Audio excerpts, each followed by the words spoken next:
इस कुलचे को देखकर आप अंदाज़ा लगा सकते हैं कि इसको बनाने के लिए हमने बिल्कुल भी दही, इनो, बेकिंग सोडा या बेकिंग पाउडर नहीं डाला है। और फिर भी आप देख सकते हैं हमारा जो कुलचा वो कितना ज़्यादा नरम बना, बहुत अच्छा फूला-फूला बनकर तैयार हुआ है। तो मैं उम्मीद रखती हूँ फ्रेंड्स आज की आसान सी रेसिपी आपको अच्छी लगेगी। अगर आपको पसंद आए तो प्लीज़ वीडियो को लाइक करना, शेयर कर देना और साथ में चैनल को सब्सक्राइब भी कर लेना। तो चलिए फिर बनाते हैं। तो आलू कुलचा बनाने के लिए सबसे पहले हम एक बोल के अंदर लेंगे आधा कप गर्म पानी। तो थोड़ा सा अच्छा गर्म पानी हमने अभी यहाँ पर लेना है। इस गर्म पानी के अंदर 1 टेबलस्पून डालेंगे चीनी। चीनी को डालने के बाद इसे हम गर्म पानी में पिघला लेंगे अच्छे से। जब आपको लगे कि जो शुगर है वो पूरी तरीके से इसके अंदर मेल्ट हो गई है, उसके बाद हम इसमें उंगली डाल के देखेंगे। तो जो हमारी उंगली है वो पानी की हीट को बर्दाश्त कर सके, इतना ही हमें पानी यहाँ गर्म रखना है, यानी ल्यूक वार्म वाटर हमें यहाँ पर चाहिए। अब इस वाटर के अंदर हम 2 छोटी चम्मच डाल देंगे एक्टिव ड्राई ईस्ट। ईस्ट के साथ जो हमारे आलू कुलचे वो बहुत ही बढ़िया बनकर तैयार होते हैं, एकदम नरम कुलचे बनते हैं। अगर आपने आज तक कभी ईस्ट के साथ नहीं ट्राई किया तो आप करके देखना फ्रेंड्स। आप यकीन मानिए आप बेकिंग सोडा, इनो या फिर कोई भी और चीज़ कुलचों में यूज़ नहीं करोगे, ये इतने ज़्यादा बढ़िया बनते हैं ईस्ट के साथ में। अब इसको हम अच्छे से मिक्स करने के बाद ढक कर रख देंगे करीबन 10 से 15 मिनट के लिए, ताकि जो ईस्ट है वो अच्छे से एक्टिव होके फूल जाए। 12 से 13 मिनट रखने के बाद आप देख सकते हैं पानी के ऊपर एक बढ़िया सी यहाँ पर झाग आ गया है। इसका मतलब जो हमारा ईस्ट है वो बिल्कुल सही है। अगर आपके पानी के ऊपर झाग नहीं आती है, इसका मतलब ये होगा कि जो आपका ईस्ट है वो एक्सपायर हो गया है, फिर आप आगे का स्टेप मत करना। अब इसके बाद हम प्रांत लेंगे और इसके अंदर हम 2 कप डाल देंगे मैदा, साथ में 1 कप गेहूं का आटा डाल देंगे। आप यहाँ 3 कप जो मैंने लिया है इसकी क्वांटिटी हाफ आप भी कर सकते हो। आप चाहें तो इसे पूरे मैदे के साथ भी बना सकते हो और आप चाहो तो पूरे गेहूं के आटे के साथ भी इसको बना सकते हो। तो जैसा आपको ठीक लगे उसी हिसाब से आप यहाँ मैदा और गेहूं का आटा ले लें। अब इसके अंदर हम 1 टेबलस्पून शुगर डाल देंगे, साथ में ही 2 छोटी चम्मच डाल देंगे मिल्क पाउडर। इससे कुलचों में टेस्ट तो बढ़िया आएगा, साथ में जो कुलचे वो बहुत ही ज़्यादा नरम भी बनेंगे। अगर है फ्रेंड्स तो आप ज़रूर ऐड करना, अगर नहीं है तो कोई बात नहीं, आप इसे स्किप भी कर सकते हो। इसकी जगह फिर आप 2 से 3 टेबलस्पून दूध की जो मलाई होती है आप वो भी यहाँ पर ले सकते हैं। अब इसमें 1.5 छोटी चम्मच नमक डाल देंगे। अब इसके बाद इसमें थोड़ी सी हम जगह बनाएंगे और उसके बाद जो एक्टिव ईस्ट वाला जो पानी है वो इसके अंदर डाल देंगे। बस इसको अच्छे से हम पहले मिक्स कर लेंगे।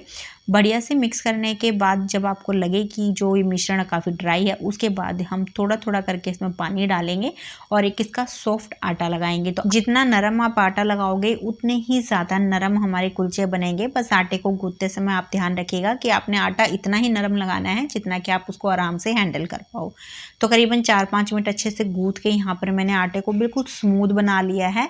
अब इस आटे के ऊपर 1 टेबलस्पून ऑयल डाल देंगे और इसे फिर से 2-3 मिनट के लिए मसल लेंगे। फ्रेंड्स यहाँ पर हम जितना अच्छे से आटे को गूंथेंगे हमारे जो कुलचे हैं वो उतने ही ज़्यादा बढ़िया बनकर तैयार होंगे। तो थोड़ा सा आपको यहाँ पर मेहनत ज़रूर लगेगी, पर यकीन मानिए फ्रेंड्स आपके कुलचे बहुत ही बढ़िया बनेंगे। अब इस आटे को यहाँ पर अच्छे से गूंथने के बाद हम एक बोल लेंगे और इसमें 2-3 चम्मच ऑयल डाल के इसे अच्छे से बोल के अंदर लगा लेंगे। उसके बाद जो आटा हमने गूंथा है वो इसके अंदर रखेंगे और इसके ऊपर भी थोड़ा सा ऑयल लगा देंगे, ताकि जब इसको हम रखें तो इसके ऊपर की जो सरफेस है वो ड्राई ना हो।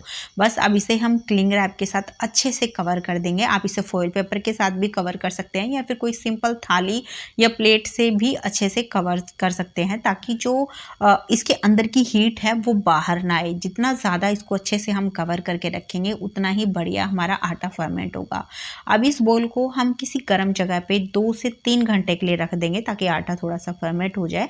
मैंने इसे जो गेहूं का आटे का जो कंटेनर होता है उसके अंदर रखा था। आप किसी कपड़े में कवर करके भी आप गर्म जगह पे इसको रख सकते हैं, तो भी जो आटा है वो फर्मेंट हो जाता है। तो बहुत ज़्यादा भी हमें यहाँ फर्मेंट करने की ज़रूरत नहीं है, बस इतना हो कि ये अपने जो साइज़ है उससे थोड़ा सा डबल हो जाए बस।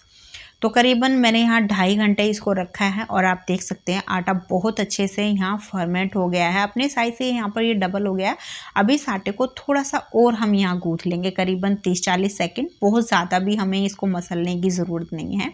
अब इसके बाद थोड़ा सा मसलने के बाद इस आटे में से हम थोड़ा सा पोर्शन तोड़ेंगे और एक इसकी लोई बना लेंगे। तो सिंपल हम रोटी के लिए जो लोई बनाते हैं ना, उससे थोड़ा सा बड़ा साइज़ आपने यहाँ पर रखना है।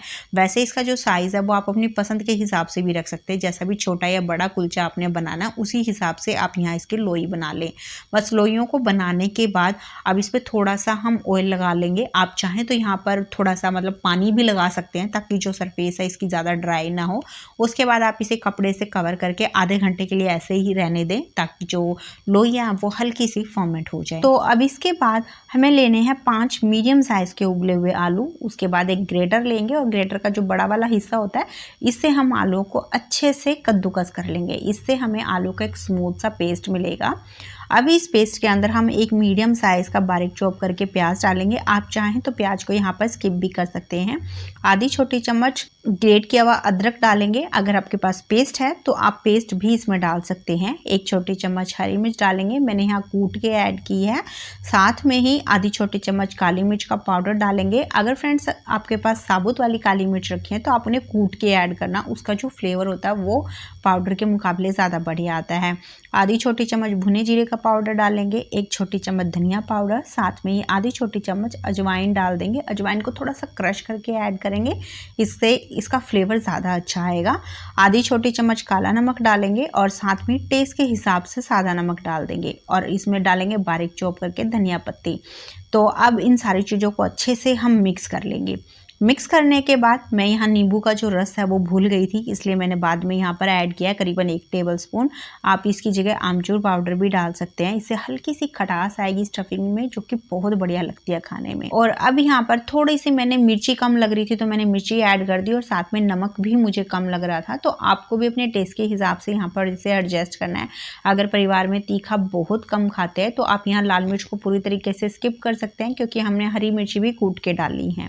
अब यहाँ पर फ्रेंड्स एक चीज़ आप ध्यान रखना कि जो ये हम स्टफिंग बना रहे हैं ना, इसमें मसालों का फ्लेवर हल्का सा तेज़ होना चाहिए, यानी ज़्यादा आपको लगना चाहिए, तो ही कुलचों में जो इसका टेस्ट है वो बैलेंस होगा। तो बस अभी हमारी चटपटी सी स्टफिंग तैयार हो गई है। अब इसके बाद हमने जो लोई रेस्ट पे रखी हुई थी उसमें से एक लोई लेंगे और इसको थोड़ा सा सूखे आटे से कोट करेंगे। उसके बाद थोड़ा सा इसको हम फैला देंगे ताकि इसके अंदर स्टफिंग फिल करना ईजी हो जाए।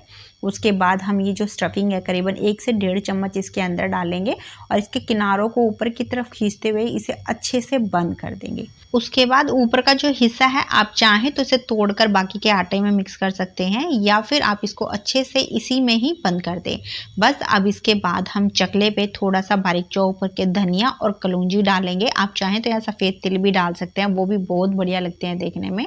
बस उसके बाद ये लोई इसके ऊपर रखेंगे, हाथों से थोड़ा सा इसको फैलाएंगे सेंटर में से दबाते हुए ताकि जो स्टफिंग है वो थोड़ी सी फैल भी जाए और उसको बेलना थोड़ा सा इजी हो जाए और जो हमने कलौंजी और धनिया पत्ती डाली है वो अच्छे से लोई के ऊपर चिपक जाए। अब इसके बाद बेलन से हम सेंटर में हल्का सा प्रेशर देते हुए इसको बेलेंगे। अगर आपको बेलते समय दिक्कत आए तो आप थोड़ा सा सूखा आटा भी इसके ऊपर लगा सकते हैं। अब मैंने इसकी जो मोटाई है वो मीडियम ही रखी है, आप चाहे तो थोड़ा सा पतला भी इसको बेल सकते हैं, जैसे भी आपको पसंद हो उसी हिसाब से आप यहाँ कुलचे को बेल लें। और इसकी जो शेप है वो भी आप अपनी पसंद के हिसाब से रख सकते हैं। मैंने इसको थोड़ा सा ओवल शेप में बेला है, आप चाहें तो गोल भी बेल सकते हैं। तो देखिए इस तरीके से हमें सारी जो लोइयां इनके कुलचे ये बनाकर तैयार करने हैं। तो अब इसके बाद हम आंच पे कढ़ाई रखेंगे और इसके अंदर 3 टेबलस्पून पानी डाल देंगे। तो जो पानी है वो हमें बिल्कुल उबलता हुआ चाहिए, जैसे आप यहाँ देख रहे हैं। आप चाहें तो कढ़ाई को गर्म कर लें या फिर पानी को गर्म कर लें, दोनों में से जो भी आपको ठीक लगे। अब इसके बाद जो ये कुलचा है वो इसके अंदर रखेंगे और बस अब इसको ढककर हम मीडियम आंच पे इसको 2-3 मिनट के लिए सेक लेंगे या फिर जब तक सेकेंगे जब तक कि जो इसके बबल्स हैं या पानी है वो ख़त्म नहीं हो जाता और कुलचा फूल कर अच्छे से ड्राई नहीं हो जाता। 3 से 3.5 मिनट के बाद जैसे आप देख रहे हो पानी तो पूरा ख़त्म हो ही गया है, साथ में हमारा कुलचा आप देखिए कितने बढ़िया तरीके से फूल गया है और ऊपर की जो सरफेस अभी बिल्कुल ड्राई हो गई है। तो अब इसके ऊपर हम थोड़ा सा मक्खन लगा देंगे। आप यहाँ बटर या फिर देसी घी भी लगा सकते हैं। तो बस बटर या घी लगाने के बाद अब हम पलटे से या स्पैचुला से इसको बिल्कुल आराम से पलट देंगे। अब ये बहुत सॉफ्ट है फ्रेंड्स, तो बिल्कुल आराम से आपने इसको पलटना है। पलटने के बाद दूसरी तरफ से भी इस पर हम घी या बटर लगा लेंगे। बस अब आँच को हम मीडियम और हाई के बीच में रखेंगे और इसे आराम से हम सेक लेंगे। बीच बीच में स्पैचुला से हल्का सा आपने इसको दबाते हुए सेकना है, ताकि अगर कुलचा कहीं से कच्चा रह जाए तो वो अच्छे से सिक जाए। तो आप यहाँ देख ही रहे हैं फ्रेंड्स, कितना बढ़िया तरीके से कुलचा बिल्कुल फूल गया है। तो एक एक कुलचा इसी तरीके से फूलेगा अगर आप मेरी बताई हुई टिप्स को फॉलो करके ये कुलचे बनाएंगे। तो अब ये कुलचा बहुत अच्छे से सिक गया, बस इसे उतार लेंगे और इसी तरीके से हम बाकी के जो कुलचे हैं उन्हें भी तैयार कर लेंगे। तो बिल्कुल सिंपल सा तरीका है फ्रेंड्स इन कुलचों को बनाने का, बस थोड़ा सा टाइम लगता है, पर यकीन मानिए फ्रेंड्स कुलचे बहुत ही ज़्यादा बढ़िया बनकर तैयार होते हैं। और आप इसका टेक्सचर यहाँ पर देख ही रहे हैं, कितने ज़्यादा नरम हमारे कुलचे बने हुए हैं। इसको देखकर कोई बता सकता है कि ये आलू का कुलचा है, इतना ज़्यादा नरम बना। और स्टफिंग आप देखिए बिल्कुल कुलचे के किनारों किनारों तक फैली हुई है। तो आप इन्हें ज़रूर बनाना भाई, बहुत ही अच्छे बनते हैं। तो उम्मीद रखती हूँ फ्रेंड्स आज की रेसिपी आपको अच्छी लगी है।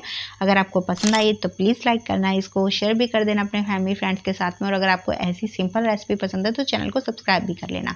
तो चलिए फिर मिलते हैं आपसे एक नई रेसिपी के साथ में।